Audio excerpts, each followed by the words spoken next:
अब हम बात करते हैं राजस्थान के बारे में। तो राजस्थान में मिट्टी के घर बनाए जाते हैं। घरों की दीवारें बहुत ही मोटी होती हैं और इन्हें लीप-पोत करके सुंदर बनाया जाता है और इनकी छतें कटीली झाड़ियों से बनाते हैं। राजस्थान में टैंक को टका कहते हैं। यहाँ के लोग अपने आंगन में ज़मीन में गड्ढा खोदकर टैंक का निर्माण करते हैं और अपनी छतों का ढाल बनाते हैं, जिससे कि बारिश का सारा पानी इन टैंकों में जा गिरे और बाद में इसे छान करके उपयोग में लाते हैं। यहाँ बारिश बहुत कम होती है। टेकला गांव 1600 मीटर ऊंचा है, जो कि राजस्थान के झालरपतन में या झलवार में है। राजस्थान के जोधपुर में खेजड़ली गांव के लोग पेड़ों को कटने से बचाने के लिए 300 साल पहले पेड़ों से चिपक करके खड़े हो गए थे। आज 300 साल के बाद भी यहाँ के लोग, जो बिश्नोई कहलाते हैं, पेड़ों और जानवरों के प्रति जागरूक यानी संवेदनशील हैं और इनकी रक्षा भी करते हैं। यहाँ शिकार करना और पेड़ों को काटना वर्जित है। रेगिस्तान में होते हुए भी ये गांव इतना हरा भरा है कि जानवर बिना किसी डर के इधर से उधर घूमते रहते हैं। खेजड़ली गांव में खेजड़ी के पेड़ पाए जाते हैं। यह पेड़ रेगिस्तानी इलाकों में खूब पाया जाता है। इसे ज़्यादा पानी की ज़रूरत नहीं होती है। इसकी छाल दवा बनाने के काम में आती है। इसकी लकड़ी को कभी कीड़ा नहीं लगता है। इसकी फलियों से सब्जी बनती है। पत्तियों को वहाँ के रहने वाले जानवर खा लेते हैं। नेक्स्ट पॉइंट है हमारा बिहार। तो बिहार में मधुबनी नामक जिला है। यहाँ त्योहार एवं खुशी के मौके पर घर की दीवारों पर और आंगन में कई खास तरह के चित्र बनाए जाते हैं। यह चित्र पिसे हुए चावल के घोल में रंग मिलाकर के बनाए जाते हैं। इन रंगों को बनाने के लिए नील, हल्दी, फूल, पेड़ों के रंग आदि का इस्तेमाल किया जाता है। मधुबनी चित्रकला बहुत ही पुरानी है और इसका नाम इस जिले के नाम पर ही पड़ गया। नेक्स्ट पॉइंट है हमारा मनाली। तो मनाली में बारिश बहुत अधिक होती है और यहाँ पर बर्फ़ भी पड़ती है। यहाँ घर पत्थर और लकड़ी के बने हुए होते हैं, जिनकी छतें ढालू होती हैं। नेक्स्ट पॉइंट है हमारा उत्तर प्रदेश के बारे में। तो उत्तर प्रदेश का कन्नौज जिला इत्र के लिए मशहूर है। यहाँ के फूलों से इत्र, गुलाब जल, केवड़ा तैयार किया जाता है। उत्तर प्रदेश में कचनार के फूलों की सब्जी बहुत बनाई जाती है। कथक उत्तर प्रदेश का नृत्य है। नेक्स्ट पॉइंट है उत्तराखंड। तो उत्तराखंड में पहाड़ों के बीच में एक ऐसी जगह है जहाँ पर फूल ही फूल होते हैं। यह फूलों की घाटी कहलाती है। कहीं झाड़ियों में लगे लाल फूल नज़र आते हैं तो कहीं पत्थरों के बीच में सफ़ेद फूल नज़र आते हैं, तो कहीं पत्थरों के बीच में पीले पीले फूलों के लंबे चौड़े कालीन जैसे मैदान भी हैं और कहीं कहीं अचानक घास के बीच छोटे छोटे तारों जैसे नीले फूल भी दिखाई देते हैं। इस घाटी में इतने सारे फूल साल में कुछ ही हफ्तों के लिए खिलते हैं। नेक्स्ट पॉइंट हम बात करते हैं अबू धाबी के बारे में। तो यह देश रेगिस्तानी इलाके में है। यहाँ की स्थानीय भाषा अरबी है। यहाँ पानी बहुत ही कीमती है क्योंकि यहाँ ना तो वर्षा होती है और ना ही नदियाँ, झील तथा तालाब हैं। यहाँ रेतीली ज़मीन के नीचे तेल होता है। यहाँ खजूर के पेड़ अधिक मात्रा में दिखाई देते हैं क्योंकि ये पेड़ रेगिस्तानी इलाके में पाए जाते हैं। अबू धाबी की करेंसी दिरहम है। अबू धाबी में रेत के पहाड़ या रेत के टीले पाए जाते हैं। नेक्स्ट पॉइंट हम बात करते हैं लद्दाख के बारे में। तो लद्दाख पहुंचने के लिए जम्मू कश्मीर पार करना पड़ता है। लद्दाख को ठंडा रेगिस्तान यानी कोल्ड डेजर्ट भी कहते हैं। लद्दाख में घर पत्थर के होते हैं जिनकी छत और फर्श लकड़ी की होती है। यहाँ कम बारिश होती है। यहाँ पेड़ पौधे नहीं पाए जाते हैं। यहाँ 1 या 2 फ्लोर की बिल्डिंग होती है। घर पत्थरों का होता है। दीवार मिट्टी की और उस पर चूने की मोटी परत चढ़ी हुई होती है। लकड़ियों की सीढ़ी का प्रयोग यहाँ पर किया जाता है। मोटे पेड़ों का तना छत को मजबूत बनाने में मदद करता है। ग्राउंड फ्लोर में जानवरों को रखा जाता है। जब ज़्यादा सर्दी पड़ती है तो खुद भी ग्राउंड फ्लोर में यहाँ पे रहने आ जाते हैं। ग्राउंड फ्लोर में विंडो नहीं होती है। गर्मी के मौसम में यह लोग फल सुखा लेते हैं और सर्दियों में इनका इस्तेमाल करते हैं। लद्दाख क्षेत्र भारत का सबसे ठंडा रेगिस्तान है। भारत में ठंडे रेगिस्तान मानसून से प्रभावित नहीं होते हैं क्योंकि वे अधिक ऊंचाई पर होते हैं और हिमालय की वृष्टि छाया में पड़ते हैं। लाल मिर्च, नारंगी कद्दू और सुनहरे पीले भुट्टे यहाँ पर मिलते हैं। श्रीनगर से लद्दाख जाते हुए कारगिल रास्ते में पड़ता है। यहाँ संकरे रास्ते होते हैं। पहाड़ी इलाकों में नॉयलाइन का टेंट इस्तेमाल किया जाता है। लद्दाख में जुले जुले का मतलब होता है वेलकम। ट्रॉली लकड़ी से बना हुआ झूला होता है। इसका इस्तेमाल लद्दाख में नदी को पार करने के लिए किया जाता है। स्किटपो पुल लद्दाख का एक गांव है। नेक्स्ट पॉइंट हम बात करते हैं चंगथंग के बारे में। तो चंगथंग पश्चिमी और उत्तरी तिब्बत में एक ऊंचा पठार है। यह 5000 मीटर ऊंचाई पर स्थित है, जो कुछ हद तक भारत के लद्दाख क्षेत्र के दक्षिण पूर्व में भी फैला हुआ है। यहाँ एक भी पेट्रोल पंप नहीं है। यहाँ चांगपा नाम की एक प्रजाति है जिसकी आबादी कुल 5000 लोगों से निर्मित है। यह हमेशा अपनी भेड़ बकरी के साथ घूमते रहते हैं। चांगपा के लोग अपने टेंट को रोबवे कहते हैं। यहाँ सर्दियों में 70 किलोमीटर प्रति घंटा की हवा चलती है। चांगपा की भाषा में चांगथांग का मतलब ऐसी जगह से है जहाँ कम लोग रहते हैं। रेबो अर्थात टेंट के पास एक जगह होती है जिसे ये लोग लेखा बोलते हैं, जहाँ ये अपनी बकरी और भेड़ों को रखते हैं। लेखा की दीवारें पत्थरों की बनी हुई होती हैं। हर परिवार अपने जानवर पर एक विशेष प्रकार का चिन्ह बनाता है। औरतें और छोटी बच्चियां जानवरों को गिनकर चराने ले जाती हैं और फिर लौट करके उन्हें दोबारा से गिनती हैं। यह लोग बकरियों को ऊंचाई और ठंडी जगह पर चराने के लिए ले जाते हैं, जिससे बकरियों के बाल घने और मुलायम होते रहते हैं। अब नेक्स्ट पॉइंट हम बात करते हैं विश्व प्रसिद्ध पश्मीना शॉल के बारे में। तो पश्मीना शॉल चांगपा लोगों के द्वारा पाली गई बकरियों के बालों से बनती है। जिन बकरियों से मुलायम पश्मीना ऊन मिलती है वह बहुत ऊंचाई पर लगभग 5000 मीटर ऊपर रहती हैं। ठंड में टेम्परेचर 0 डिग्री सेल्सियस से 40 डिग्री सेल्सियस तक चला जाता है। बकरी के शरीर पर गर्म बालों का कोट बन जाता है। इनमें से कुछ बाल बकरियां गर्मियों में गिरा देती हैं, जिनका प्रयोग पश्मीना शॉल बनाने में किया जाता है। इनका एक बाल इतना पतला होता है कि इनके 6 बाल हमारे एक बाल के बराबर होते हैं। यह शॉल हाथ से बनाए जाते हैं। लगभग 250 घंटों की बुनाई के बाद एक प्लेन शॉल तैयार होता है। एक पश्मीना शॉल लगभग 6 स्वेटरों के जितना गर्म होता है। अब नेक्स्ट पॉइंट हम बात करते हैं श्रीनगर के बारे में। तो श्रीनगर में कुछ घर पहाड़ में, कुछ पानी में, कुछ ऊंचे पर्वतों पर और कुछ पत्थरों में, और इन पर लकड़ी के सुंदर डिजाइन बने होते हैं। हाउस बोट यह 80 फीट तक लंबे हो सकते हैं और 8 से 9 फीट तक चौड़ी। डोंगा ये नाव झेलम नदी में डल झील में मिलती है। इसके अंदर कई कमरे होते हैं और अंदर से यह एक घर की तरह लगती है। इन पर लकड़ियों के सुंदर डिजाइन बने हुए होते हैं। जो कि इस छत पर डिजाइन होता है तो उसे खत्म बंद कहते हैं। और कश्मीर के गांव में घर पत्थर से बनते हैं और ढलान वाली छतें होती हैं। कुछ पुराने घरों में विशेष प्रकार की खिड़कियां होती हैं जो दीवारों पर निकली हुई होती हैं। इन्हें डेप कहा जाता है। इनमें सुंदर डिजाइन बने हुए होते हैं। कुछ पुराने घर पत्थरों के बने हुए होते हैं और कुछ ईंट और लकड़ियों के भी होते हैं। दरवाजे और खिड़कियों में सुंदर मेहराब होते हैं। शिकारा नाव पर्यटकों को आकर्षित करती है। कश्मीर में सरसों के तेल में मछली को पका करके खाते हैं। गोवा में नारियल के तेल में खाते हैं। कहवा कश्मीर की एक खास किस्म की चाय होती है। उर्दू डोगरी कश्मीर की भाषा है। अब नेक्स्ट पॉइंट हम बात करते हैं आंध्र प्रदेश के बारे में। तो पोचमपल्ली जिला आंध्र प्रदेश में है। अधिकतर जो लोग हैं बुनकर हैं, अतः इस बुनाई को पोचमपल्ली व कलमकारी के नाम से जाना जाता है। नलमड़ा आपका आंध्र प्रदेश में है। मुख्तारपुर गांव आंध्र प्रदेश के पोचमपल्ली जिले में है। आंध्र प्रदेश में लोगों का एक विशेष समूह कैंप लगाता है। इस कैंप के द्वारा कम उम्र की शादीशुदा लड़कियों को दोबारा स्कूल भेजने में मदद की जाती है। आंध्र प्रदेश की भाषा तेलुगु है। नेक्स्ट पॉइंट हम बात करते हैं मुंबई के बारे में। तो मुंबई भारत का सबसे बड़ा शहर है। दिल्ली से मुंबई जाने के लिए रास्ते में गुजरात, राजस्थान को पार करते हुए महाराष्ट्र में आना पड़ता है। दिल्ली से मुंबई 1400 किलोमीटर दूर है। Victoria terminals railway station Mumbai में है। पहली बार 16 अप्रैल 1853 को मुंबई से ठाणे के बीच में पहली रेलगाड़ी चली। नागपांडा और अफसाना मसूरी बास्केटबॉल टीम आपकी मुंबई में स्थित है। सोलापुर मुंबई में है। कप परेड मुंबई में है। बच्चू खान प्लेग्राउंड मुंबई में है, जिसका नाम मुस्तफ़ा खान कोच के नाम पर पड़ा। सहजन के फूलों के पकौड़े महाराष्ट्र में खाए जाते हैं। बरली एक पारंपरिक कला है जिसका प्रचलन महाराष्ट्र में है। महाराष्ट्र गुजरात सीमा पर सर्वाधिक देखने को ये मिलती है। गोलकुंडा फोर्ट आपका हैदराबाद में है। दीवार का एक भाग गोलाकार शेप में है जिसे बेसन्स या बुर्ज कहते हैं। गोलकुंडा की बाहरी दीवारों पर ऐसे 87 बुर्ज बने हुए हैं। कुतुब शाही सुल्तानों ने गोलकुंडा में 1518 से 1687 तक शासन किया। इससे पहले 1200 ईस्वी में गोलकुंडा किला मिट्टी का बना हुआ था। ऊंची और गोल दीवारें दूर तक देखने में मदद करती थीं, जिससे आक्रमण का पता चल जाता था। औरंगजेब यहां आक्रमण करने आया था पर असफल रहा। लगभग 8 महीने तक किले के बाहर अपनी सेना के साथ ये रहा। किले के चारों तरफ खाई थी, जिस वजह से आक्रमण नहीं कर पाया था। उस समय कांस्य यानी ब्रोंज की बंदूकें बनती थी। हजारों सालों से घुमंतु वर्ग कांस्य से चीजें बनाते आ रहे हैं। कांस्य, तांबे और टिन की एक मिश्र धातु होती है। सुल्तान अबुल हसन संगीत और कुचिपुड़ी डांस का शौकीन था। अब हम बात करते हैं कुआं या बावड़ी के बारे में। तो कुएं के सूखने के प्रमुख कारण क्या थे? पानी को मोटर से निकाला जा रहा है, जिससे जमीन का पानी कम होता जा रहा है।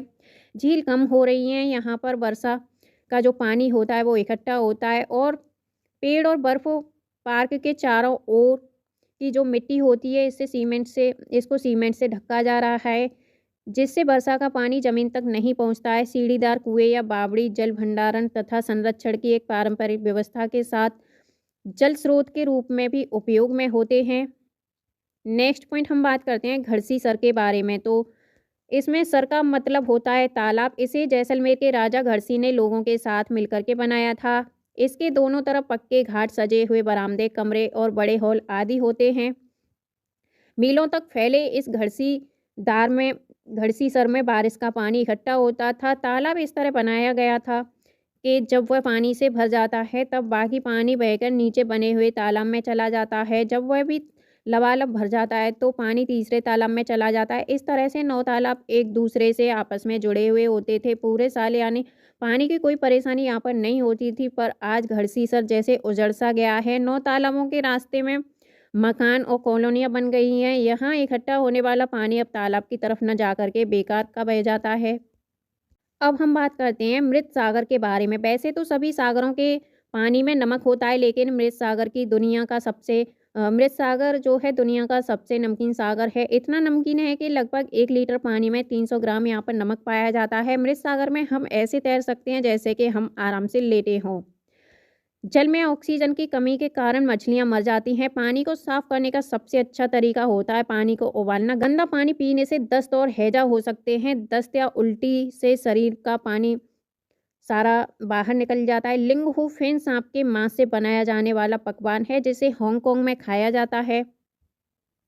नेक्स्ट पॉइंट हम बात करते हैं पेट्रोलियम के बारे में। तो पेट्रोलियम एक प्राकृतिक रूप से बनाया हुआ पदार्थ होता है, पर इसके बनने की जो गति होती है वो बहुत ही धीमी होती है। इसके बनने में लाखों करोड़ों साल लग जाते हैं। जमीन से निकलने वाला कच्चा तेल गहरे रंग का गाढ़ा तरल पदार्थ होता है, जिसमें गंध होती है। इसे रिफाइन किया जाता है। रिफाइन होने के बाद इससे मिट्टी का तेल, डीजल, पेट्रोल और वायुयान में प्रयोग होने वाला ऑयल, एलपीजी, मोम और कोलतार, ग्रीस आदि ये सब बनता है। नेक्स्ट पॉइंट हम बात करते हैं एनीमिया के बारे में। तो एनीमिया हीमोग्लोबिन या आयरन की कमी के कारण होता है। यह शारीरिक और मानसिक रूप से प्रभावित करता है।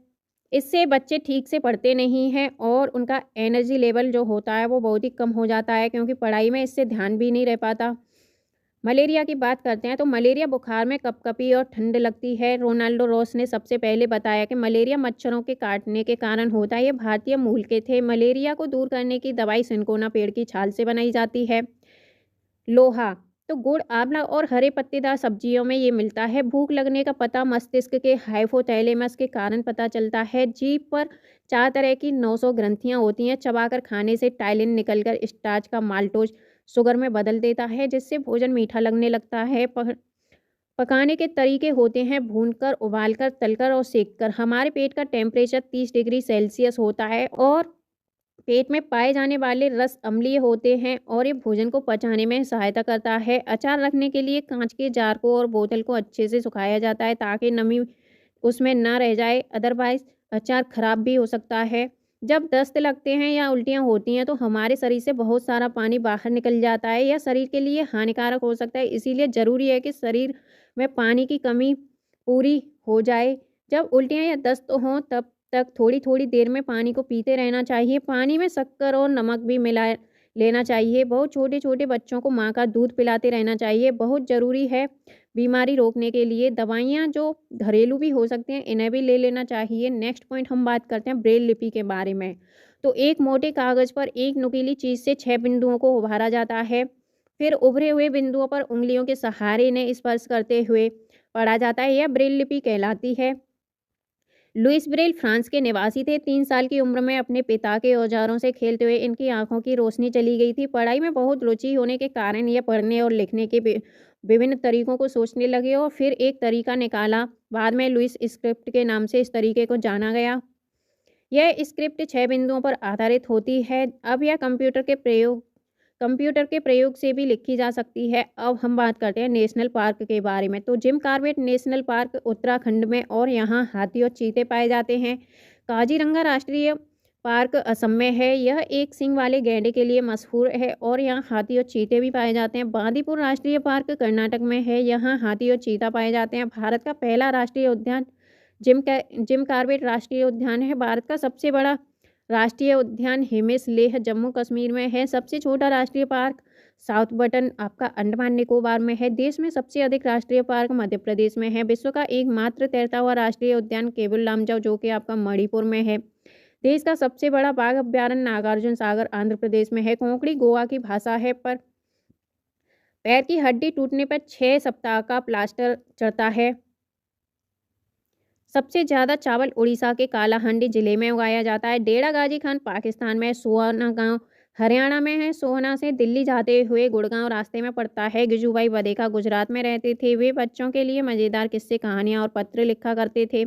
नेक्स्ट पॉइंट हम बात करते हैं ट्रॉली के बारे में। तो यह लकड़ी से बना एक झूला होता है। यह लोहे की रस्सी पर टंगा हुआ होता है जो पुली की मदद से इसी रस्सी पर सरकता है। 4-5 बच्चे इसमें एक साथ बैठ सकते हैं। नेक्स्ट पॉइंट हम बात करते हैं ऊँट गाड़ी के बारे में। तो राजस्थान में एक जगह से दूसरी जगह आने जाने के लिए ऊँट गाड़ी का प्रयोग किया जाता है। नेक्स्ट पॉइंट है जुगाड़। तो जुगाड़ ये आगे से मोटर बाइक की तरह दिखता है और पीछे से लकड़ी के फट्टों से बना हुआ होता है। नेक्स्ट पॉइंट है बैलगाड़ी। ये मैदानी इलाकों के गाँव में प्रयोग में लाया जाता है। नेक्स्ट पॉइंट है समुद्र तट। नेक्स्ट पॉइंट है समुद्र तट। भारत का पश्चिमी तट अरब सागर के रूप में जाना जाता है जिसके किनारे महाराष्ट्र, गुजरात, कर्नाटक, केरल तथा गोवा राज्य स्थित हैं। भारत का पूर्वी तट बंगाल की खाड़ी के रूप में जाना जाता है जिसके किनारे पश्चिमी बंगाल, आंध्र प्रदेश, तमिलनाडु, उड़ीसा राज्य स्थित हैं। नेक्स्ट पॉइंट हम बात करते हैं गैस के बारे में। तो द्रव से गैस परिवर्तन होने की प्रक्रिया वाष्पीकरण कहलाती है। वाष्पीकरण की प्रक्रिया उस समय सबसे धीमी होती है जब सतह क्षेत्र और तापमान दोनों में कमी होती है। जब सतह क्षेत्र बड़ा होता है तो तापमान कम या अधिक होने की स्थिति में भी वाष्पीकरण होता है। Carbon dioxide, nitrous oxide, chlorofluorocarbon, methane आदि ग्रीन हाउस गैसें होती हैं।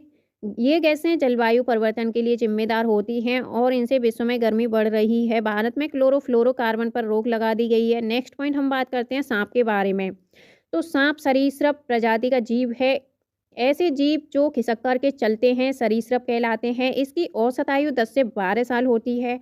8 वर्ष तक नर सांप के शरीर पर बाल आ जाते हैं और इनके 2 खोखले दांत होते हैं। अपने दांत का प्रयोग एक दूसरे तक जहर पहुंचाने के लिए करते हैं और ये अपने दांत का प्रयोग दूसरों तक जहर पहुंचाने में करते हैं। इनके कान नहीं पाए जाते। ये कंपन को महसूस करते हैं। ध्वनि के प्रति ये प्रतिक्रिया देता है। सर्वाधिक कंपन शरीर की निचली त्वचा पर होता है जो जमीन से सटा हुआ भाग होता है। सांप की रंगोली को नागगुम्फन कहते हैं। सौराष्ट्र आपका गुजरात में है। सांप पर नियंत्रण कैसे किया जाता है? तो सांप पर नियंत्रण बीन के माध्यम से किया जाता है जो कि सूखी लौकी से निर्मित होता है। सांप के काटने की दवा सांप के जहर से निर्मित होती है जिसका नाम है सीरम। दांत तो इनके पाए जाते हैं लेकिन ये अपने भोजन को निगल करके करते हैं, चबा करके नहीं करते। सांप के भोजन पाचन में ये सहायक होता है। तो सांप के भोजन पाचन में सहायक होता है आपका तापमान। भारत में 4 तरह के जहरीले सांप पाए जाते हैं जिनके नाम है नाग, करेंत, अफाई और दुवैया। नेक्स्ट पॉइंट हम बात करते हैं नाग के बारे में। तो नाग भारत का पहला जहरीला सांप है जिसे हम किंग कोबरा भी कहते हैं। भारत का सबसे जहरीला सांप की एकमात्र प्रजाति जो बच्चे को पालने के लिए घोंसले की व्यवस्था करती है वो है आपका नाग। तो जन्म देने के पश्चात अपने बच्चे को खा जाती है वो है नाग। तो इसके काटने के पश्चात शरीर में जल की कमी होने लगती है। नेक्स्ट पॉइंट हम बात करते हैं करेंत के बारे में। तो रेगिस्तानी सांप को हम करेंत के नाम से जानते हैं। इसकी जिह्वा पतली होती है जिसके काटने पर पता नहीं चलता और व्यक्ति छटपटा के मर जाता है। सर्वाधिक करेंत आपके राजस्थान, महाराष्ट्र में पाए जाते हैं।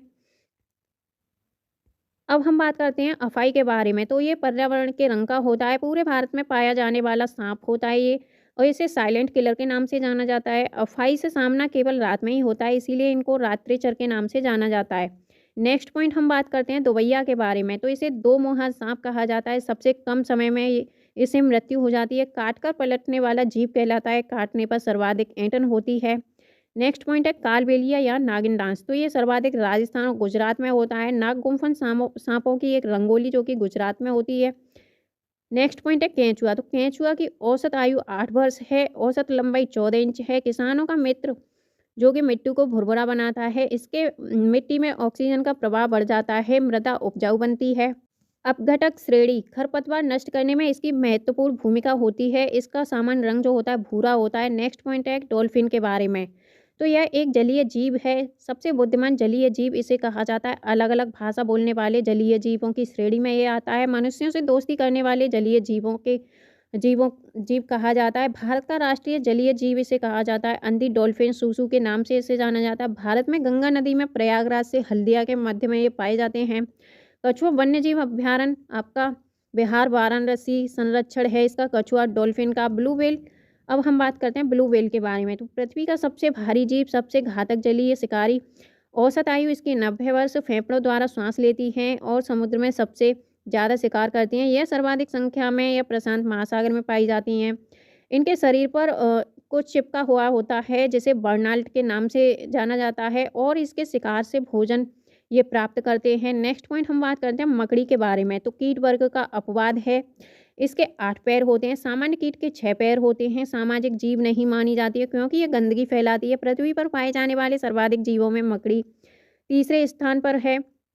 प्रजनन के पश्चात यह अपने नर को जान से मार देती है। नेक्स्ट पॉइंट हम बात करते हैं रेशम का कीड़ा।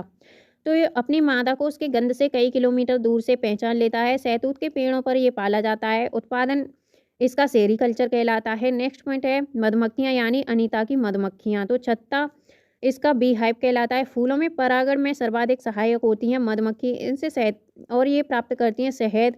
छत्ते में कई प्रकार की मधुमक्खियाँ पाई जाती हैं। रानी मक्खी अंडे देती है। सिपाही मक्खी छत्ते के समीप पैरा देती है। भारत में सर्वाधिक शहद उत्पादन बिहार में होता है। इसका सही समय अक्टूबर से दिसंबर अंडा देने का होता है। कभी खराब ना होने वाला भोजन है शहद। चींटियाँ, तो ये अपने पीछे कुछ ऐसा छोड़ती हैं जिससे कि अन्य चींटियाँ लाइन बनाती हैं। कुछ चींटियाँ अपघटक की श्रेणी में आती हैं। अपघटक श्रेणी में होती हैं छोटी लाल चींटियाँ। तो दीमक, अब हम बात करते हैं दीमक के बारे में। सबसे बेहतर सेलुलोज बनाने वाले जीव होते हैं, शुद्ध अपघटक होते हैं। अपना भोजन मृत सूखी लकड़ी और भोजन को बनाते हैं। अब हम बात करते हैं ततैया भौरा के बारे में। तो ये समूह में रहने वाले जीव होते हैं। मधुमक्खी के अलावा छत्ता बनाने वाले जीवों की श्रेणी में आते हैं ततैया और भौरा। एनसीईआरटी किताबों के कुछ महत्वपूर्ण बिंदु आज हम आपको करवाने वाले हैं जो कि आपके सीटेट एग्जाम की दृष्टि से बहुत ही महत्वपूर्ण होने वाले हैं। तो चलिए हम स्टार्ट करते हैं सीधा बिना टाइम को वेस्ट करते हुए। एनसीएफ 2005 के अनुसार कक्षा 3 से 5 तक के पर्यावरण अध्ययन को 6 थीमों में आपका डिवाइड किया गया है जो कि इस प्रकार से हैं। पॉइंट नंबर 1 है आपका परिवार एवं मित्र। पॉइंट नंबर 2 है आपका भोजन। पॉइंट नंबर 3 है आपका पानी। पॉइंट नंबर 4 है आवास। पॉइंट नंबर 5 है यात्रा। नेक्स्ट पॉइंट है आपका पॉइंट नंबर 6 हम चीज़ें कैसे बनाते हैं। अब हम बात करते हैं मधुमक्खी पालन की। तो बिहार के मुजफ्फरपुर का बोचाहा गांव, इस इलाके में लीची के पेड़ बहुत अधिक पाए जाते हैं, इसलिए इस क्षेत्र के लोग मधुमक्खी पालकर शहद बनाने का काम करते हैं। मधुमक्खी पालन को एपीकल्चर कहते हैं। अक्टूबर से दिसंबर मधुमक्खी के अंडे देने का सही समय माना जाता है और यही मधुमक्खी पालन शुरू करने का भी अच्छा समय माना जाता है। नेक्स्ट पॉइंट है लीची के फूल फरवरी में खिलते हैं। मधुमक्खी के हर छत्ते में एक रानी मधुमक्खी होती है जो कि अंडे देती है। छत्ते में कुछ नर मक्खी होती हैं और छत्ते में बहुत सारी काम करने वाली मधुमक्खियाँ भी होती हैं। यह दिन भर काम करती रहती हैं और शहद के लिए फूलों का रस भी यही ढूंढती हैं। अब हम बात करते हैं नेक्स्ट पॉइंट। जब मधुमक्खी को रस मिल जाता है तो वह एक तरह का नाच यानी डांस करती हैं। उससे दूसरी मधुमक्खियों को पता चल जाता है कि रस कहाँ पर है।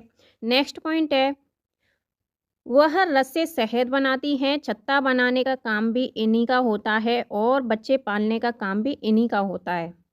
नेक्स्ट पॉइंट है आपका मधुमक्खी पालन में बक्से का प्रयोग किया जाता है। इस बक्से में चीनी का मीठा घोल डाला जाता है। नर मक्खी छत्ते के लिए कुछ खास काम नहीं करती। मधुमक्खी के डंक में फार्मिक एसिड होता है। नेक्स्ट पॉइंट हम बात करते हैं चींटियों के बारे में। तो चींटियां मिलजुल कर रहती हैं और चींटियों का काम आपस में बटा हुआ होता है। रानी चींटी अंडे देती है। सिपाही चींटियां बिल का ध्यान रखती हैं। काम करने वाली चींटियां भोजन ढूंढकर बिल तक लाती हैं और चींटियां चलते समय ज़मीन पर कुछ ऐसा छोड़ती हैं जिसे सूंघकर पीछे आने वाली चींटियों को रास्ता आसानी से मिल जाता है। और नोट है आपका, ये नोट लगा हुआ है, इसमें लिखा है दीमक और ततैये भी समूह में रहते हैं, यानी जो दीमक है और ततैया वो आपका ग्रुप बना कर के रहते हैं। नेक्स्ट पॉइंट, अब हम बात करते हैं रेशम का कीड़ा। तो रेशम का कीड़ा अपनी मादा को इसकी गंध से कई किलोमीटर दूरी से ही पहचान लेता है। नेक्स्ट पॉइंट है आपका मच्छर के बारे में। तो मच्छर हमारे शरीर की गंध, खासकर पैरों के तलवों की गंध और हमारे शरीर की गर्मी से हमें ढूंढ लेते हैं। मच्छर पानी में अंडे देते हैं। डेंगू, मलेरिया, चिकनगुनिया बीमारी मच्छरों के द्वारा फैलती है। रुके हुए पानी में या इकट्ठा हुए पानी में मलेरिया के मच्छर पैदा होते हैं। इसीलिए मच्छरों के प्रजनन को रोकने के लिए पानी में तेल डालना उचित आसान होता है। इससे पानी का पृष्ठ तनाव कम हो जाता है और ऑक्सीजन की आपूर्ति रुक जाती है, जिससे मच्छर का लार्वा पानी में ही मर जाता है। अब नेक्स्ट पॉइंट हम बात करते हैं कुत्ते के बारे में। तो कुत्तों की गलियों में अपनी जगह बटी हुई होती है। एक कुत्ता दूसरे कुत्ते के मलमूत्र की गंध से जान लेता है कि उसके इलाके में बाहर का कुत्ता आ गया है। अब नेक्स्ट पॉइंट हम बात करते हैं चूहे के बारे में। तो चूहों की देखने की क्षमता बहुत कम होती है, लेकिन इनके सूंघने, छूने और टेस्ट करने की क्षमता बहुत अधिक होती है। नेक्स्ट पॉइंट, अब हम बात करते हैं उल्लू के बारे में। तो उल्लू अपनी गर्दन पीछे तक घुमा सकते हैं। मैना, तो मैना झटके से अपनी गर्दन आगे पीछे करती रहती है। नेक्स्ट पॉइंट है चील, बाज और गिद्ध। चील, बाज और गिद्ध हमसे 4 गुना अधिक दूरी तक देख पाते हैं। चील की पूंछ खांचे वाली होती है और गिद्ध मरे हुए जानवरों को खाकर जगह को साफ कर देता है और आकाश में ऊंचाई पर ये उड़ता है। नेक्स्ट पॉइंट, अब हम बात करते हैं कलचिड़ी या इंडियन रोबिन पंछी के बारे में। तो कलचिड़िया जो होती है वो पत्थरों के बीच अपना घोंसला बनाती है। इनके घोंसले में पौधे की नाजुक टहनी, जड़ें, ऊन, बाल, रुई ये सब बिछा हुआ होता है और यह छोटे छोटे कीड़े मकोड़े खाती है। इनकी चोंच अंदर से लाल होती है। नेक्स्ट पॉइंट, अब हम बात करते हैं कौआ के बारे में। तो कौए के घोंसले में लोहे के तार और लकड़ी की टहनियाँ जैसी चीज़ें भी होती हैं। कौआ पेड़ की ऊंची डाल पर घोंसला बनाता है। कोयल अपना घोंसला नहीं बनाती है, वह कौए के घोंसले में अंडे देती है। कौआ अपने अंडों के साथ साथ कोयल के अंडों को भी सेता है। नेक्स्ट पॉइंट, हम बात करते हैं फाख्ता पंछी के बारे में। तो फाख्ता कैक्टस कांटों के बीच या मेहंदी की मेड़ में अपना घोंसला बनाती है। नेक्स्ट पॉइंट है गौरैया। गौरैया अलमारी के ऊपर आईने के पीछे अपना घोंसला बनाती है। नेक्स्ट पॉइंट है बसंत गौरी। बसंत गौरी यह गर्मियों में टुक टुक करती रहती है, पेड़ के तने में गहरा छेद बना करके उसमें अंडे रखती है। नेक्स्ट पॉइंट है कबूतर के बारे में। तो कबूतर पुराने मकान या खंडर में अपना घोंसला बनाते हैं। नेक्स्ट पॉइंट है दर्जन चिड़िया। तो दर्जन चिड़िया अपनी नुकीली चोंच से पत्तों को सी लेती है और उसमें से एक थैली सी बना लेती है और उसमें अंडे देती है। शक्कर खोरा। शक्कर खोरा किसी छोटे पेड़ या झाड़ी की डाली पर अपना लटकता हुआ घोंसला बनाती है। इसका घोंसला बाल, मकड़ी के जाले, पतली टहनियाँ, बारीक घास और सूखे पत्ते, रुई, पेड़ की छाल के टुकड़े और कपड़ों के चीथड़ों से ये अपना घोंसले का निर्माण करती हैं। नेक्स्ट पॉइंट है नर बीवर पंछी। तो नर बीवर पंछी अपने घोंसले बनाते हैं। मादा बीवर पंछी उन सभी घोंसलों को देखती है, फिर उनमें से जो घोंसला सबसे ज़्यादा पसंद आता है उसमें ही वह अंडे देती है। यानी ये अपने घोंसले का निर्माण नहीं करती मादा बीवर पंछी। नेक्स्ट पॉइंट है पंछी केवल अंडे देने के लिए घोंसला बनाते हैं। जब अंडों से बच्चे निकल जाते हैं तो वह घोंसला छोड़कर उड़ जाते हैं। घोंसला छोड़कर पंछी अलग अलग जगह चले जाते हैं, जैसे कि पेड़ों पर, जमीन पर और पानी में। अधिकतर पंछियों की आंखें उनके सिर के दोनों तरफ होती हैं। पंछी एक ही समय में 2 अलग अलग चीज़ों को एक साथ देख सकते हैं, यानी उन पर नज़र डाल लेते हैं। जब अलग अलग चीज़ों पर केंद्रित करते हैं अपनी नज़र को, तो उनका देखने का जो दायरा होता है वो बढ़ जाता है और जब ये बिल्कुल सामने देखते हैं तो इनकी दोनों आंखें एक ही चीज़ पर होती हैं। ज़्यादातर पंछियों की आँखों की पुतली घूम नहीं सकती है, वह अपनी गर्दन घुमाकर ही आसपास देखते हैं। पंछियों के पंख उन्हें उड़ने में मदद करते हैं और उन्हें गर्माहट भी देते हैं। उनके नए पंख आते रहते हैं और पुराने पंख झड़ते रहते हैं। कुछ पंछी अलग-अलग खतरों के लिए अलग-अलग आवाज़ें निकालते हैं, जैसे उड़कर आने वाले दुश्मन के लिए एक तरह की आवाज़ और ज़मीन पर चलकर आने वाले के लिए दूसरी तरह की आवाज़ें निकालते हैं। पंछियों के कान दिखते नहीं हैं, लेकिन इनके सिर के दोनों तरफ छोटे-छोटे छेद होते हैं जो पंखों से ढके हुए होते हैं। पंछी इन्हीं की मदद से सुनते हैं। नेक्स्ट पॉइंट हम बात करते हैं हाथी यानी एलिफेंट के बारे में। तो हाथी को पानी और कीचड़ में खेलना बहुत पसंद है। इससे उनके शरीर को ठंडक मिलती है। हाथी के कान पंखे जैसे होते हैं। गर्मी लगने पर हाथी अपने कान हिलाकर हवा करते हैं। 3 महीने के हाथी का वजन 200 किलोग्राम का होता है। एक बड़ा हाथी एक दिन में 100 किलोग्राम से ज़्यादा पत्ते और झाड़ियाँ खा लेता है। हाथी बहुत कम आराम करते हैं। एक दिन में केवल 2 से 4 घंटे ही हाथी सोता है और हाथी परेशानी आने पर एक दूसरे की हेल्प भी करते हैं। नेक्स्ट पॉइंट हम बात करते हैं हाथी के झुंड के बारे में। तो झुंड में केवल हथनियाँ और बच्चे ही रहते हैं। झुंड की सबसे बुजुर्ग हथनी ही पूरे झुंड की नेता होती है। अब हम बात करते हैं स्लॉथ के बारे में। तो स्लॉथ भालू जैसा दिखता है, पर ये भालू से अलग होते हैं। ये दिन में करीब 17 घंटे पेड़ों से उल्टे लटक कर आराम से सोते रहते हैं। ये सप्ताह में एक बार सोच के लिए पेड़ों से नीचे उतरते हैं। जिस पेड़ में रहते हैं उसी के पत्ते खा कर के ये अपना पेट भरते हैं। 40 वर्ष के अपने पूरे जीवन में ये सिर्फ 8 पेड़ों पर ही घूमते हैं। नेक्स्ट पॉइंट अब हम बात करते हैं बाघ के बारे में। तो बाघ अंधेरे में हमसे 6 गुना बेहतर देख सकते हैं। बाघ की मूंछें हवा में हुए कंपन को आसानी से भांप लेती हैं, जिससे उसे शिकार की सही स्थिति का पता चल जाता है और इससे वो अंधेरे में रास्ता ढूंढ लेते हैं। बाघ अपने इलाके में मूत्र करके अपनी गंध छोड़ता है। दूसरा बाघ इस गंध को तुरंत पहचान लेता है। नेक्स्ट पॉइंट अब है आपका बाघ मौके के अनुसार अपनी आवाज़ बदलते रहते हैं। बाघ का गुर्राना 3 किलोमीटर दूर से सुना जा सकता है। बाघ के दोनों कान बाहर की आवाज़ इकट्ठा करने के लिए अलग अलग दिशाओं में बहुत ज़्यादा घूम जाते हैं। बाघ हवा से पत्तों के हिलने और शिकार की झाड़ियों में हिलने से हुई आवाज़ के अंतर को तुरंत भांप लेते हैं। नेक्स्ट पॉइंट हम बात करते हैं स्नेक यानी सांप के बारे में। तो हमारे देश में केवल 4 तरह के ही जहरीले सांप होते हैं, जिनके नाम हैं नाग, करैंत, दोबोइया तथा अफाई। जब सांप किसी को काटता है तो उसके 2 खोखले जहर वाले दांतों से उस व्यक्ति के शरीर में जहर चला जाता है। इस जहर से बचने के लिए उस व्यक्ति को सीरम नाम की दवाई दी जाती है। सांप के जहर से ही ये दवा बनाई जाती है। सांप के दांत नुकीले होते हैं, लेकिन वह अपने शिकार को चबाकर नहीं, बल्कि ये पूरा निगल जाता है। नेक्स्ट पॉइंट है मगरमच्छ के छोटे छोटे छेद जैसे कान होते हैं, लेकिन आसानी से ये दिखाई नहीं देते। छिपकली के भी छोटे छेद जैसे कान होते हैं। मछलियाँ खतरों की चेतावनी एक दूसरे को बिजली की तरंगों के माध्यम से देती हैं। डॉल्फिन भी अलग अलग तरह की आवाज़ निकालती है और एक दूसरे से बात करती हैं। गिलहरी के दांत हमेशा बढ़ते रहते हैं। दांतों से काटने और कुतरने के कारण इनके दांत घिस जाते हैं। बिल्ली के दांत नुकीले होते हैं, जो मांस को फाड़ने और काटने के काम में आते हैं। गाय गाय के आगे के दांत पत्तों को काटने के लिए होते हैं और पीछे के दांत चपटे और बड़े होते हैं, जो घास को चबाने के काम में आते हैं।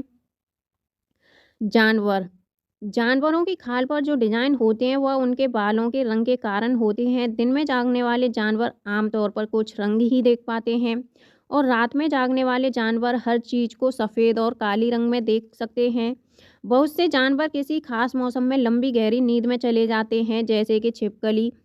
कुछ जानवर तूफान या भूकंप आने के कुछ समय पहले अजीब हरकतें करने लगते हैं। जंगलों में रहने वाले लोग समझ जाते हैं कि कुछ बुरा होने वाला है। जानवरों में भी देखने, सुनने और महसूस करने की शक्ति होती है। वैज्ञानिकों का मानना है कि कई जानवरों की अपनी पूरी भाषा होती है। जिन जानवरों के बाहरी कान व शरीर पर बाल होते हैं वे बच्चे देते हैं। जिन जानवरों के बाहरी कान व शरीर पर बाल नहीं होते वे अंडे देते हैं। स्तनधारियों की विशेषताओं में इनके शरीर पर बाल का पाया जाना और कान के मध्य भाग में तीन अस्थियां मेलियन, इनकस और स्टेप्स का पाया जाना प्रमुख होता है। नेक्स्ट पॉइंट है, घास का पौधा जितना जमीन के ऊपर होता है उससे कहीं ज़्यादा जमीन के अंदर फैला हुआ होता है। घास की जड़ें बहुत मजबूत होती हैं, इन्हें खुरपी से खोद कर ही निकाला जा सकता है। नेक्स्ट पॉइंट हम बात करते हैं बरगद के बारे में। तो बरगद के पेड़ की लटकन उसकी जड़ों तक होती है, ये टहनियों से निकलती है और आगे बढ़ते बढ़ते ज़मीन के अंदर चली जाती हैं।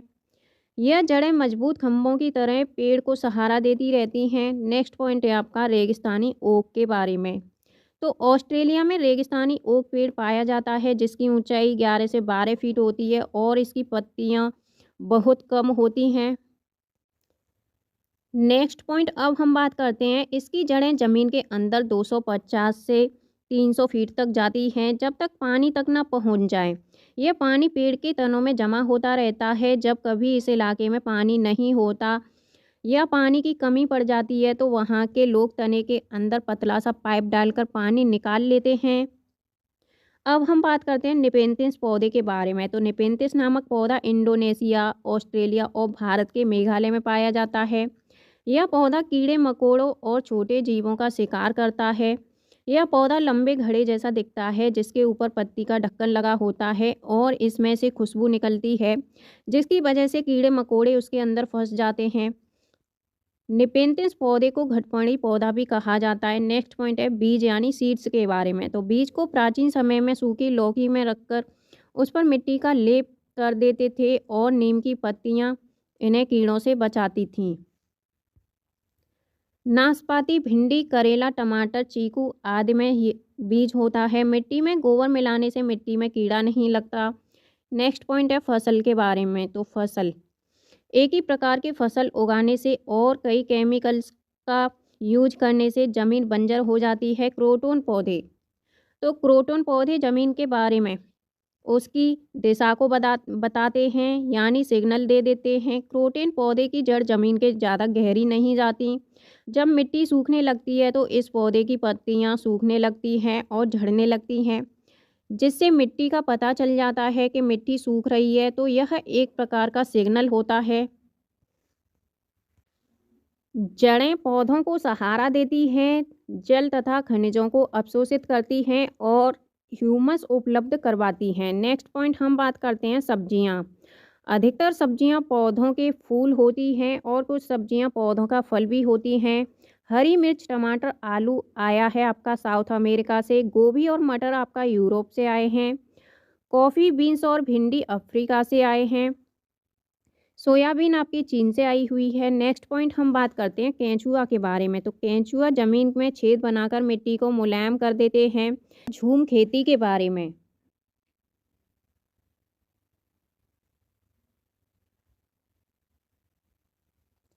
तो इस जगह जो बांस या जंगल उग जाता है उसे उखाड़ते नहीं हैं, बस गिरा करके जला देते हैं। यह राख जमीन में खाद का काम करती है और जमीन को जलाते हुए आसपास के पेड़ न जलें, जंगलों को नुकसान न पहुंचे, इसका भी ध्यान रखा जाता है। फिर इस ज़मीन में खेती की बारी आती है तो ज़मीन को जोता नहीं जाता, मिट्टी को हल्के से हिला करके बीज छिड़क देते हैं। एक ही खेत में अलग अलग तरह के बीज जैसे कि मकई, सब्जियां, मिर्च और चावल बोए जाते हैं। फसल के समय भी अनचाही घास और पौधे को उखाड़ते नहीं हैं, उन्हें गिरा देते हैं ताकि वे ज़मीन की मिट्टी में मिल जाएं। इससे भी ज़मीन उपजाऊ बनती है। मुख्य फसल चावल की यहाँ पर होती है। फसल पकने पर गांव में सबसे बड़ा त्यौहार मनाया जाता है और चेराव नाच भी करते हैं।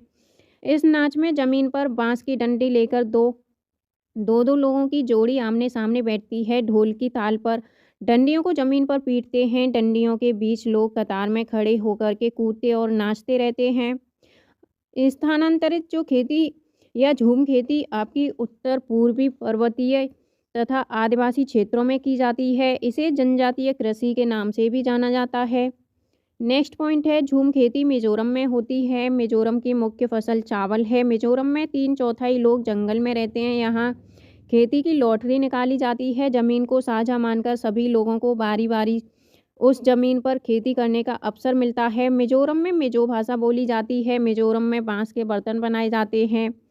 जिस मैदान में एक टीम बीज बोए जाते हैं, उसे एक तीन जमीन बोलते हैं। कुड़ुक झारखंड की एक आदिवासी जनजाति है। कुड़ुक भाषा में जंगल को तोरंग कहते हैं। भारत के उत्तर पूर्वी क्षेत्रों में स्थानीय खेती करने का रिवाज है। बेलवन का गांव कर्नाटक में है। जुलाई के महीने में प्याज उगाने का काम शुरू हो जाता है। खूंटी की मदद से खेत की मिट्टी को नरम किया जाता है। समय पर प्याज न काटी जाए तो वह जमीन के अंदर ही सड़ जाती है। खरपतवार कुछ पौधे बिना बोए खेतों में अपने आप उग जाते हैं, जिन्हें खरपतवार कहते हैं। इन्हें निकालना जरूरी होता है, नहीं निकालेंगे तो सारा खाद पानी ये ही ले लेते हैं और ज़मीन कम उपजाऊ बनती है। होलगुंडी गांव कर्नाटक में है। बच्चों की पंचायत भीमा संघ होलगुंडी गांव में है। कर्नाटक की भाषा कन्नड़ है।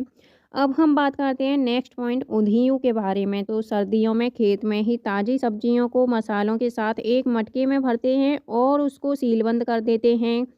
कोयले के अंगारों में मटके को उल्टा रखकर सब्जी को पकाया जाता है। इस पकी सब्जी को कहते हैं उधियू। गुजराती में उधियू का मतलब होता है उल्टा। तो उधियू के साथ मिट्टी के चूल्हे में पकी बाजरे की रोटियों को खाया जाता है।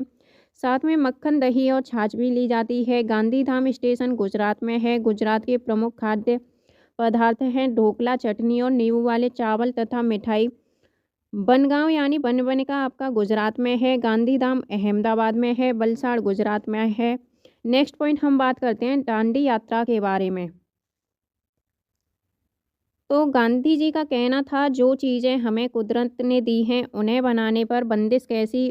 उन्होंने लोगों के साथ मिलकर अहमदाबाद से दांडी के समुद्र तक एक लंबी यात्रा की और इस गलत कानून को तोड़ा। नेक्स्ट पॉइंट है ग्रेगर मेंडल के बारे में। तो ग्रेगर मेंडल का जन्म एक गरीब किसान परिवार में 1822 में हुआ था। इन्होंने 7 साल तक मठ में एक बगीचे में 28,000 पौधों पर बारीकी से कई प्रयोग किए और ढेरों आंकड़े इकट्ठे किए। मटर के पौधे कुछ गुड़ी होते हैं जो जोड़ियों में आते हैं, जैसे बीज या तो मुलायम होगा या फिर खुरदरा होगा, और इनसे निकली अगली पीढ़ी के बीजों में बीज या तो मुलायम होंगे या फिर खुरदरे। बीज का रास्ता कुछ नहीं होता है। नेक्स्ट पॉइंट हम बात करते हैं जंगल के बारे में। तो जंगल अधिकार कानून 2007, जो लोग 25 सालों से जंगलों में एक साथ एक जगह रह रहे हैं तो उन्हें यहाँ का कानून अधिकार देता है कि वह इस जगह पर जो चाहे वो उगा सकते हैं, उन्हें हटाया नहीं जाएगा। अब नेक्स्ट पॉइंट हम बात करते हैं जंगल का संरक्षण वहाँ की ग्राम सभा करती है। खानों की खुदाई और बांधों का निर्माण करने से जंगल खत्म होते जा रहे हैं। अब हम बात करते हैं एकल परिवार के बारे में। तो एकल परिवार में माँ बाप और उनके बच्चे रहते हैं, जबकि संयुक्त परिवार में दादा दादी, चाचा बुआ, माँ बाप और बच्चे होते हैं, या नाना नानी, मामा मामी, मौसी, माँ बाप और बच्चे होते हैं। नेक्स्ट पॉइंट हम बात करते हैं बछेंद्री पाल के बारे में। तो बछेंद्री पाल भारत की पहली और विश्व की 5वीं महिला थीं जिन्होंने माउंट एवरेस्ट की चोटी पर चढ़ाई की। बछेंद्री पाल बचपन में एक पिकनिक में गई थी जहां वे 4000 मीटर ऊंची चोटी पर चढ़ गई थी। तब से ये कुल 12 वर्ष की थीं। ये उत्तराखंड में गढ़वाल एरिया में नाकुरी गांव में बड़ी हुई। इन्होंने नेहरू इंस्टीट्यूट ऑफ माउंटेनियरिंग से अपनी ट्रेनिंग ली। इनके गाइडर ब्रिगेडियर ज्ञान सिंह थे। 1984 में माउंट एवरेस्ट पे जाने के लिए टीम मेंबर बनी। 23 मई को दोपहर के 1:07 पर अपना पहला कदम 8848 मीटर लगभग 8900 मीटर ऊंची चोटी माउंट एवरेस्ट पर कदम रखा। इनके साथ एक और मेंबर भी गई थी। ये एक साथ कदम नहीं रख पाए क्योंकि वहाँ जगह नहीं थी, तो पहले इन्होंने अपना कदम रखा। उसके बाद इन्होंने अपना सिर झुकाया और झंडा फहराया और तस्वीरें ली। माउंट एवरेस्ट को नेपाल में सागर माथा कहते हैं। अब हम बात करते हैं कर्णम मल्लेश्वरी के बारे में। ये एक वेट लिफ्टर हैं, आंध्र प्रदेश की ये रहने वाली हैं। ये 130 किलोग्राम तक का वजन उठा लेती हैं। भारत के बाहर इन्होंने 29 मेडल जीते हैं और इनके पिताजी पुलिस में हवलदार थे। नेक्स्ट पॉइंट हम बात करते हैं सुनीता विलियम्स के बारे में। तो सुनीता विलियम्स 360 किलोमीटर दूर स्पेस में गई थी। सुनीता विलियम्स ने 6 महीने से ज़्यादा अंतरिक्ष में समय बिताया। वे सबसे लंबे समय तक स्पेस में रहने वाली महिला थीं। नेक्स्ट पॉइंट हम बात करते हैं सुनीता विलियम्स के एक्सपीरियंस स्पेस तो वहाँ एक जगह बैठ नहीं पाते थे, एक जगह से दूसरी जगह तैरते या फ्लोट करते रहते थे, पानी भी नहीं रुकता था, बुलबुले बन के पानी फ्लोट करता था। चेहरे या हाथ धोने के लिए बबल पकड़ना पड़ता था और कागज़ गीला करना पड़ता था। वहाँ कंघी करने की आवश्यकता नहीं थी क्योंकि बाल हमेशा खड़े रहते थे, वहाँ टहल नहीं सकते थे और फ्लोट करने की आदत हो गई थी। एक जगह पर रुकने के लिए खुद को बाँधना पड़ता था। नेक्स्ट पॉइंट हम बात करते हैं नील आर्मस्ट्रॉन्ग। तो नील आर्मस्ट्रॉन्ग चाँद पर उतरने वाले पहले व्यक्ति थे। वे चाँद पर 1969 में गए थे। भारत अर्जेंटीना के विपरीत देशांतर पर है, इसीलिए भारत के लोगों से सापेक्ष उल्टे हैं। नेक्स्ट पॉइंट हम बात करते हैं अल-बिरूनी के बारे में। तो अल-बिरूनी ये 1000 से भी ज़्यादा साल पहले एक यात्री भारत में आए हुए थे। इनका नाम था अल-बिरूनी। अल-बिरूनी जिस देश से आए हुए थे उसका नाम है उज़्बेकिस्तान, यानी अल-बिरूनी उज़्बेकिस्तान से भारत में आए हुए थे। अल-बिरूनी ने बहुत ही बारीकी से चीज़ों और जगहों को देखा और इनके बारे में लिखा। ख़ास तौर से वे जो उन्हें अपने देश से अलग लगीं। अल-बिरूनी उस समय के तालाबों के बारे में लिखते हैं कि यहाँ के लोग तालाब बनाने में तो माहिर हैं, अगर हमारे देश के लोग इन्हें देखेंगे तो हैरान ही रह जाएंगे। बहुत बड़े-बड़े भारी पत्थरों और लोहे के कुंडों और सरियों से जोड़कर तालाब के चारों तरफ चबूतरे बनाए जाते हैं। इन चबूतरों के बीच में ऊपर से नीचे जाती हुई सीढ़ियाँ, इनकी लंबी कतारें होती हैं। लोगों के उतरने चढ़ने के रास्ते अलग-अलग होते हैं। यहाँ कभी भीड़ लगने से परेशानी नहीं होती है। आज इतिहास पढ़ने वाले लोगों को अल-बिरूनी की किताबों से उस ज़माने के बारे में बहुत कुछ पता चलता है। नेक्स्ट पॉइंट हम बात करते हैं चमकता सितारा यानी गर्ल स्टार के बारे में। तो सूर्यमणि एक चमकता सितारा गर्ल स्टार हैं। चमकते सितारे उन साधारण गर्ल्स की असाधारण कहानियाँ हैं जिन्होंने स्कूल जाकर के अपनी ज़िंदगी को बदला। सूर्यमणि चाहती थी कि लोग त्योहारों पर अपने गीत गानों को गाएं, उन्हें भूलें ना और अपने पहनावे को चाव से पहने। जड़ी बूटियों की समझ और बांस की चीज़ें बनाने की कला बच्चों में होती है, इन्हें भी बच्चे सीखें। नेक्स्ट पॉइंट हम बात करते हैं अपनी स्कूल की भाषा तो सीखें ही, अपनी कुड़ुक भाषा का रिश्ता भी उससे जोड़ें। यह सब तोरंग केंद्र में होता है। तोरंग में कुड़ुक समाज और अन्य आदिवासियों की खास किताबों को संभाल कर रखा गया है। गाने बजाने की कई चीज़ें जैसे कि बांसुरी और तरह तरह के ढोल भी हैं। सूर्यमणि 21 साल की थीं जब उनसे बासवी दीदी और कई लोगों की मदद से एक केंद्र खोला गया। उसने इस जगह का नाम रखा तोरंग। कुड़ुक भाषा में तोरंग का मतलब होता है जंगल। नेक्स्ट पॉइंट अब हम बात करते हैं केरल के बारे में। तो केरल में टेपियोका ज़मीन के नीचे उगाया जाता है। यह एक प्रकार का फल होता है जिसे केरल के लोग उबाल करके खाते हैं। बल्लम लकड़ी की बनी छोटी एक नाव होती है जो केरल में पाई जाती है। केरल में मलयालम भाषा बोली जाती है। मलयालम में माँ की बड़ी बहन को बलियम्मा और नानी को अम्मूमा कहते हैं, चाचा को चिटप्पन और चाची को कुंजमा कहते हैं और पिता को अप्पा कहते हैं। केरल में एक जगह से दूसरी जगह आने जाने के लिए फेरी नाव का प्रयोग किया जाता है। केरल में एक जगह से दूसरी जगह आने जाने के लिए फेरी नाव का प्रयोग किया जाता है। केरल को मसालों का बगीचा भी कहते हैं। कथकली नृत्य केरल में होता है। यहाँ केले के फूलों से सब्जी बनाई जाती है। केरल में नारियल के पेड़ अधिक होते हैं। केरल का जो निकटवर्ती राज्य है तमिलनाडु और कर्नाटक है। इसकी राजधानी तिरुवनंतपुरम है। गुजरात से केरल तक यात्रा के बीच में महाराष्ट्र और कर्नाटक राज्य पड़ते हैं। कोझिकोड आपका केरल में है। मल्लापुरम जिला केरल में है। गोवा से केरल तक रेल के रास्ते में 92 सुरंग और 2000 पुल पड़ते हैं। तमिलनाडु भारत के दक्षिण में है। इसके पड़ोसी राज्य केरल, कर्नाटक और तेलंगाना है। नेक्स्ट पॉइंट अब हम बात करते हैं असम के बारे में। तो असम में घर ज़मीन से 10 से 12 फीट ऊपर होते हैं। ऊंचाई में बनाने की वजह होती है क्योंकि यहाँ भारी बारिश होती है और यहाँ बांस से बनाए जाते घर और अंदर भी इनमें लकड़ियों का प्रयोग किया जाता है। यहाँ बारिश बहुत अधिक होती है, कभी कभी घुटनों तक पानी भर जाता है। यहाँ बांस को गरीबों का टिम्बर कहते हैं। माघ बिहू 14 और 15 जनवरी असमिया कैलेंडर के 10वें महीने माघ की प्रथमा एवं द्वितीया तिथि को मनाया जाता है। पहले दिन को उरुका कहते हैं। इस दिन अस्थायी शेड यानी छप्पर बनाते हैं जिसे भेलाघर कहते हैं और सामूहिक भोज का आयोजन किया जाता है। बोरा यानी असम में खाए जाने वाले चावलों को एक जो एक प्रकार की ये किस्म होती है चावलों की जो पकने के बाद चिपचिपे हो जाते हैं। बिहू त्योहार चावल की नई फसल कटने पर असम में मनाया जाता है। भेला घर घास और बांस से बनाया जाता है। ताऊ कढ़ाई को आग पर रखकर उसमें पानी उबालेंगे और भीगे हुए चावलों से भरी हुई कढ़ाई उस पर रख देंगे तथा केले के पत्ते से ढक देंगे। थोड़ी देर बाद चेवा चावल बन कर के तैयार हो जाते हैं। औरतें पीले रंग के कपड़े पहनती हैं। लड़कियां रंग बिरंगी मेखला चादर पहनती हैं। नेक्स्ट पॉइंट है भात सुक्तो चावल और रसे वाली सब्जी को कहते हैं। अब हम बात करते हैं राजस्थान के बारे में। तो राजस्थान में मिट्टी के घर बनाए जाते हैं। घरों की दीवारें बहुत मोटी होती हैं। इन्हें लीप पोत कर सुंदर बनाया जाता है और उनकी छतें कटीली झाड़ियों की बनी होती हैं। राजस्थान में टैंक को टका भी कहते हैं। अपने आंगन में ज़मीन में गड्ढा खोदकर टैंक का निर्माण करते हैं और अपनी छतों का ढाल बनाते हैं जिससे कि बारिश का सारा पानी इन टैंकों में जा गिरे और बाद में इसे छानकर उपयोग में लेते हैं। यहाँ बारिश बहुत कम होती है। एक लगाव 1600 मीटर ऊंचा है जो राजस्थान के झालरपतन या झलवार में है। राजस्थान के जोधपुर में खेजड़ली गांव के लोग पेड़ों को कटने से बचाने के लिए 300 साल पहले पेड़ों से चिपककर खड़े हो गए थे। आज 300 साल के बाद भी यहाँ के लोग जो बिश्नोई कहलाते हैं पेड़ों और जानवरों की रक्षा करते हैं और ये पेड़ों और जानवरों के प्रति बहुत ही संवेदनशील हैं।